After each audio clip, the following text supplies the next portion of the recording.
I'd like to read into, or a very comment I'd like to, a statement that I'd like to read into the record. But to start with, I just want to broaden our perspective, perhaps of some of my colleagues here, that that the argument for or against Yucca Mountain doesn't begin and end in Nye County. I think that's fair to say. And these are good county commissioners, and I've met with them also. And I understand their concerns. I think it's important, though, to understand that both the United States senators, governor, lieutenant governor, majority of the state senate, majority of the state legislature, for that matter, is opposed to this site. So anyway, again, I understand that where the local government is on this particular issue, but I would hope that our perspective is much broader.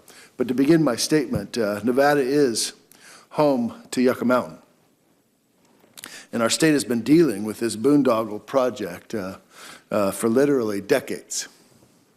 I'm grateful to have an opportunity to talk about this issue because of the serious implications that it has with the state of Nevada.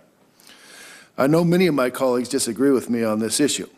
The irony of the situation is that both opinions stem from concerns relating to the importance of the nation's nuclear waste in our respective backyards. In other words, don't put it on our backyards, we want it in your backyard.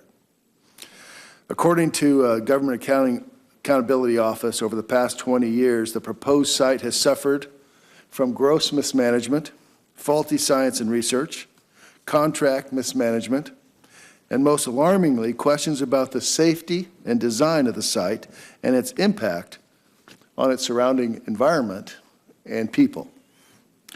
I'm a strong supporter of the need to responsibly develop our nation's energy resources, including nuclear energy. However, the key to my position is the need to be responsible.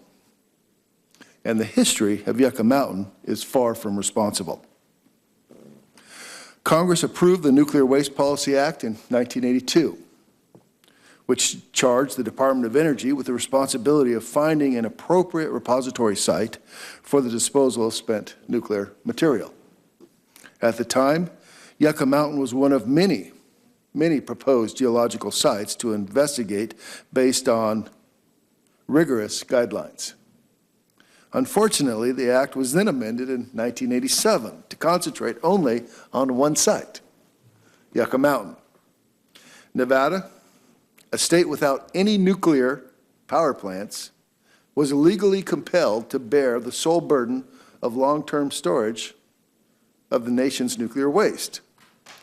This decision in 1987 initiated a one-sided debate, and the study of alternatives has been curtailed ever since, infuriating many in Nevada. Given the historically politicized nature of this project, I don't trust the federal government to appropriately manage the proposed Yucca Mountain facility. I believe Nevadans have the right to be safe in their own backyards. I recognize the need to address the problem of spent nuclear fuel, but it must be solved through careful consideration of all alternatives based on credible scientific information rather than by politicians here in Washington. The Blue Ribbon Coalition report seeks to provide a framework to do just that. Now, I would argue that if the process would work without Yucca Mountain, it proves that Yucca Mountain isn't essential. Having said that, I spent some time with University Regent from the University of Texas, and I'm not a scientist. But he says there's a difference between fusion reactors and fission reactors. And I don't know that anybody on the panel can answer this question, but accordingly, based on this information, on-site waste is minimized. And it's still being studied, and they say it's very positive results. Developments look up.